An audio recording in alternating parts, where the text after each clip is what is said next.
जय यीशु। पवित्र रोजरी माला में सबसे प्रथम भेद है आनंद का भेद, जिसमें हम प्रभु यीशु का जन्म और बाल्यावस्था को याद करते हैं। इस भेद में हम माता मरियम के जीवन में आए हुए परिस्थितियों को उन्हें किस प्रकार इसे आनंदमय बनाया उसे समझते हैं। आइए इस भेद के बारे में हम अधिक फादर अश्विन से सुने। क्रिस्त में मेरे प्यारे भाइयों बहनों और बच्चों, आज हम मनन चिंतन करेंगे आनंद के भेद पर। आनंद के भेद जो पहला भेद है, गैब्रियल दूत मरियम को संदेश देते हैं, वह हम पाते हैं लूकस के अध्याय 1 वाक्य 26 से लेकर 38 तक। देखते हैं कि किस प्रकार गैब्रियल दूत ईश्वर द्वारा मरियम के पास भेजा जाता है और वह माँ मरियम को यह संदेश देता है, आप ईश्वर की कृपा पात्री है और आप एक पुत्र प्रसव करेगी और उसका नाम ईसा रखेगी। लेकिन मरियम इन शब्दों से घबरा जाती है। वह तो कहती है कि मेरा तो किसी पुरुष से संसर्ग नहीं हुआ, तो ये कैसे हो सकता है। और स्वर्गदूत उन्हें उत्तर देते हैं कि प्रभु की कृपा आप पर उतरेगी और आप एक पुत्र प्रसव करेगी। और मरियम कहती है, देखिए मैं प्रभु की दासी हूँ, आपका कथन मुझ में पूरा हो जाए। हाँ क्रिस्त में मेरे प्यारे भाइयों बहनों और बच्चों, किस प्रकार माँ मरियम को जब यह संदेश मिलता है कि वह ईश्वर की माँ बनेगी, तो वह विनम्रता पूर्वक उस बुलाहट को स्वीकार करती है। उन्हें पता रहता है शादी से पहले अगर गर्भवती होती है तो उनका क्या हाल होगा, उन्हें पता था। उसके बावजूद भी वह ईश्वर की जो योजना रहती है, ईश्वर की जो इच्छा रहती है, उसके लिए वे हाँ करती है।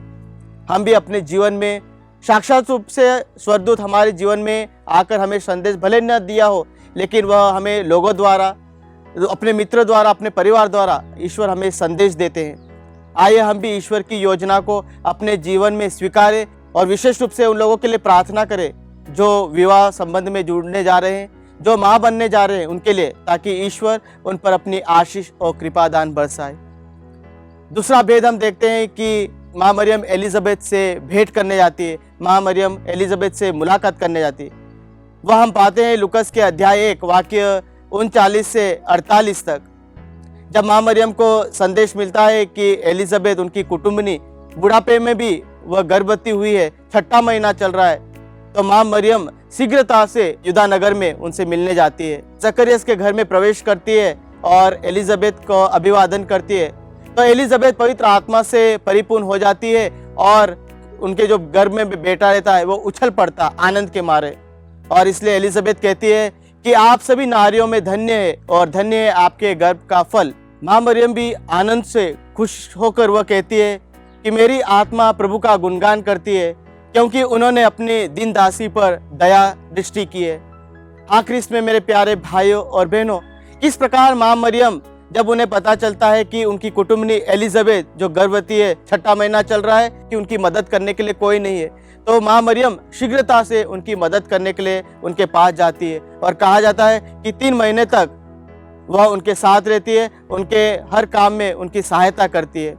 हम भी अपने जीवन में हम आनंद पाते हैं, खुशी पाते हैं, और ऐसे भी लोग हैं जिन्हें हमारी आवश्यकता होती है, तो हमें भी निरंतर माँ मरियम के समान दूसरे लोगों की सेवा में अपना जीवन व्यतीत करना चाहिए, अपने पड़ोसियों से प्रेम करना चाहिए और उनकी सेवा सत्कार हमें करना चाहिए।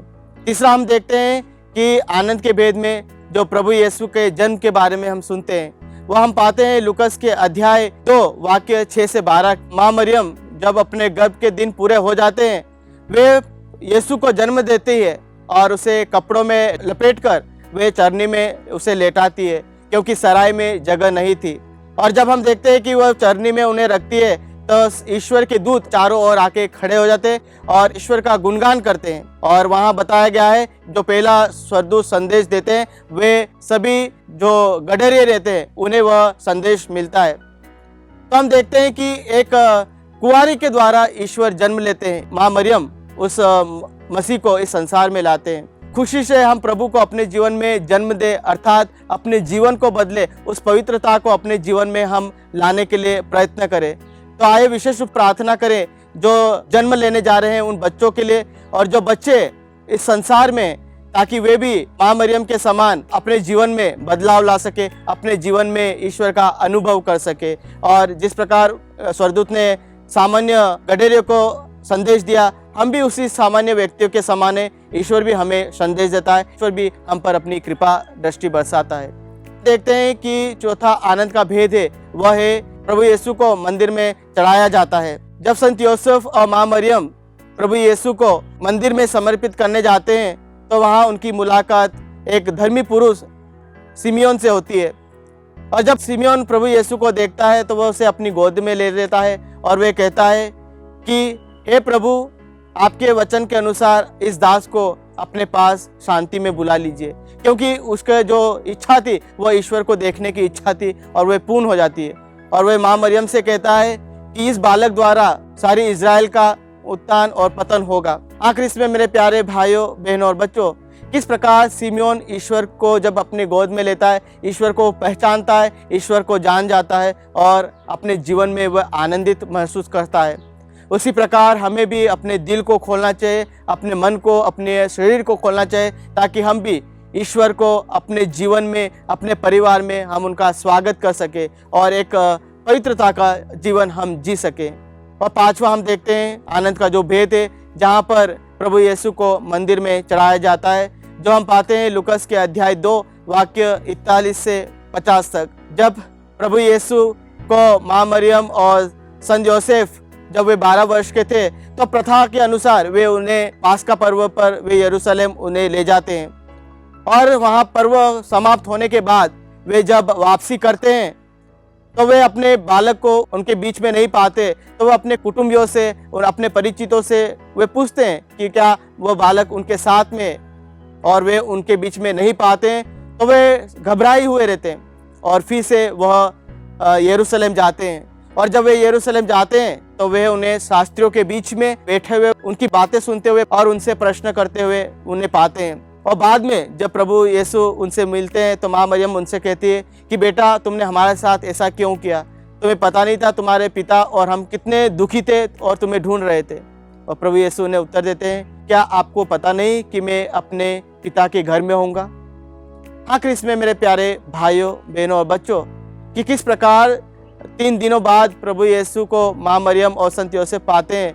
शुरू में तो वह आनंद पाते हैं क्योंकि वह शास्त्रियों के बीच में उनसे वार्तालाप कर रहे थे, पर साथ ही साथ उन्हें दुख भी होता है क्योंकि वे उसे खो चुके थे।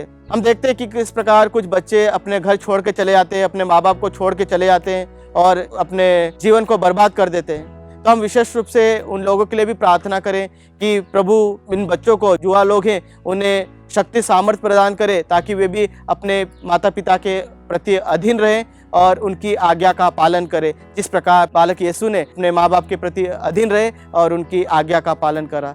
तो आइए ख्रिस्त में मेरे प्यारे भाइयों और बहनों, हम इन आनंद के भेद को अपने जीवन में अपनाएं, माँ मरियम के समान अपने जीवन को पवित्र बनाएं और माँ मरियम के अनुसार ईश्वर के वचन पर जिस प्रकार वे जीती थी उसी प्रकार हम भी अपने जीवन में प्रभु के वचन के अनुसार अपना जीवन व्यतीत कर सके और आनंदमय जीवन जी सके। आमीन। जय यीशु। प्रभु यीशु के सार्वजनिक जीवन के बारे में हम पवित्र रोजरी माला के प्रकाश के भेद में मनन चिंतन करते हैं। आइए हम इस भेद में प्रार्थना करें कि हमारा जीवन प्रभु ईश्वर की इच्छा अनुसार हो। तो आइए हम फादर नवीन से इस भेद के बारे में अधिक सुने। आज हम प्रकाश के भेदों के ऊपर मनन चिंतन करेंगे। संत पापा जॉन पॉल द्वितीय ने 2002 में प्रकाश के भेद को कलीसिया में हमें प्रदान किए हैं। इसमें हम विशेष कर प्रभु के जीवन में प्रभु ने जो कार्य किए हैं उन कार्यों के बारे में इन भेदों में हम मनन चिंतन करेंगे। पहला भेद, यरदन नदी में प्रभु यीशु का बपतिस्मा। हम वचन में पढ़ते हैं संत मत्ती रचित सुसमाचार अध्याय 3 पद संख्या 14। मुझे तो आपसे बपतिस्मा लेने की ज़रूरत है और आप मेरे पास आते हैं।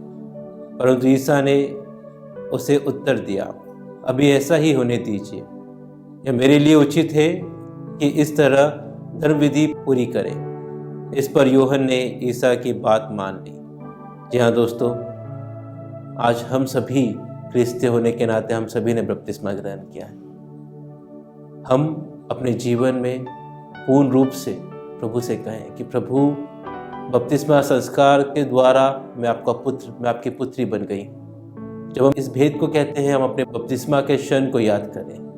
हम विशेषकर उन सभी लोगों के लिए प्रार्थना करें इस भेद में जिन्होंने हमें मदद किया है, इस परिवार में, इस समुदाय में, इस कलीसिया में अंग बनने के लिए। प्रकाश के दूसरे भेद में हम देखते हैं प्रभु यीशु काना के विवाह में भोज। संत यूहन्ना रचित सुसमाचार अध्याय 2 पद संख्या 4, 5 और 9। अंगूरी समाप्त हो जाने पर ईसा की माता ने उनसे कहा, उन लोगों के पास अंगूरी नहीं रह गई है। ईसा ने उत्तर दिया, बदरे इससे मुझको और आपको क्या, अभी तक मेरा समय नहीं आया है। इस क्षण जब प्रभु काना के विवाह में थे, प्रभु कहते हैं मेरा समय नहीं आया है। प्रभु क्या कहना चाहते, प्रभु का तात्पर्य क्या है? प्रभु का इस संसार में आना एक योजना की वजह से था, एक योजना थी प्रभु के जीवन में, और प्रभु को अपना जीवन लोगों के लिए बलिदान करना था। इसके लिए प्रभु कहते हैं कि मेरा समय अभी तक नहीं आया। और उनकी माँ उनसे आग्रह करती है, इस विवाह में कुछ कमी आ गई है, और वे कहते हैं कि मेरा समय नहीं आया है, क्योंकि वे जानते थे कि उनका समय उस क्षण नहीं है। लेकिन फिर भी माँ के आग्रह से वे उन लोगों की इच्छा पूरी करते हैं। उस क्षण वे उस पानी को अंगूरी में बदल देते हैं। हम जब इन भेदों को बोलते हैं, हमें विशेषकर माँ के हाथों को स्पर्श करना है, माँ के हाथों को पकड़ते हुए प्रभु से आग्रह कर सके, प्रभु से मांग सके, माँ से कह सके कि माँ हमें इसकी ज़रूरत है, और माँ हमें विशेष रूप से यह सब चीज़ें प्रदान करेगी। तीसरा भेद, प्रभु यीशु ईश्वरीय राज की आगमन की घोषणा एवं पश्चाताप का आह्वान करते हैं। संत मार्कुस रचित सुसमाचार अध्याय 1 में हम पढ़ते हैं, समय पूरा हो चुका है, ईश्वर का राज्य निकट आ गया है, पश्चाताप करो और सुसमाचार में विश्वास करो। इससे प्यारे दोस्तों, इस भेद में हम देखते हैं किस प्रकार प्रभु हम सभी से आग्रह कर रहे हैं, हम सभी को कह रहे हैं, समय पूरा हो चुका है, ईश्वर का राज्य निकट आ गया है, पश्चाताप करो। जी हाँ, हम सभी को पश्चाताप की बहुत आवश्यकता है। इन भेदों को जब हम कहें, हम पश्चाताप के रूप से कहें, प्रभु से कहें कि प्रभु मुझे क्षमा कर, मेरे पापों को धो दे, क्योंकि वचन हमसे कहता है पश्चाताप करो। पश्चाताप हम कर रहे हैं उस ईश्वर के राज्य के लिए, पश्चाताप हम कर रहे हैं उस प्रभु के पास और नज़दीक जाने के लिए। जब भी हम इन भेदों को बोले, हम विशेष रूप से प्रभु से पश्चाताप करें, प्रभु से कहें कि प्रभु मुझसे गलती हुई है, मुझसे पाप हुआ है, मैं पश्चातापी हृदय से आपके पास आता हूँ, क्योंकि मैं जानता हूँ कि आप ही मेरे जीवन के मुक्तिदाता हैं। चौथा भेद, प्रभु यीशु का रूपांतरण। संत मत्ती रचित सुसमाचार अध्याय 17 में हम पढ़ते हैं, उनके सामने ईसा का रूपांतरण हो गया, उनका मुखमंडल सूर्य की तरह दमक उठा और वे उनके वस्त्र प्रकाश के समान उज्जवल हो गए। रूपांतरण प्रभु का ईश्वर रूप बताता है। इसके कुछ पाठ पहले हम पढ़ते हैं संत मत्ती के रचित सुसमाचार में। प्रभु अपने बारे में पूछते हैं कि लोग मेरे बारे में क्या कहते हैं, और वह शिष्यों से पूछते हैं कि तुम मेरे बारे में क्या कहते हैं। और पेतरुस कहते हैं कि आप मसीह हैं, आप जीवंत ईश्वर के पुत्र हैं। यह अनुभव हम सभी को होना है। इन भेदों में हम इस अनुभव को अपने जीवन में पूर्ण रूप से अनुभव करें और प्रभु से कहें कि प्रभु आप मेरे लिए मुक्तिदाता हैं, आप मेरे लिए ईश्वर हैं, आप मेरे लिए सब कुछ है। आइए जब हम इन भेदों को कहें, हम प्रभु को अपना सर्वस्व समर्पित करें, प्रभु से कहें कि प्रभु आप मेरे लिए एक जीवंत ईश्वर है। पांचवा भेद, प्रभु यीशु के द्वारा परम प्रसाद की स्थापना। संत मत्ती के रचित सुसमाचार अध्याय 26 में हम देखते हैं, उनके भोजन करते समय ईसा ने रोटी ले ली और धन्यवाद की प्रार्थना पढ़ने के बाद उसे तोड़ा और यह कहते हुए शिष्यों को दिया, ले लो और खाओ, यह मेरा शरीर है। प्यारे दोस्तों, प्रभु ने इस परम प्रसाद की स्थापना की। और कुछ वाक्य पहले हम सुनेंगे, मेरा समय निकट आ गया है। यही समय था जो प्रभु कह रहे थे, जब प्रभु अपने रक्त को बहाने वाले थे, जब प्रभु अपने शरीर को देने वाले थे। और यही समय है जब प्रभु हम सभी से कह रहे हैं कि इस रक्त से पान करो, इस शरीर को खाओ, जो तुम्हारे लिए अनंत जीवन का संचार तुम्हें करेगा।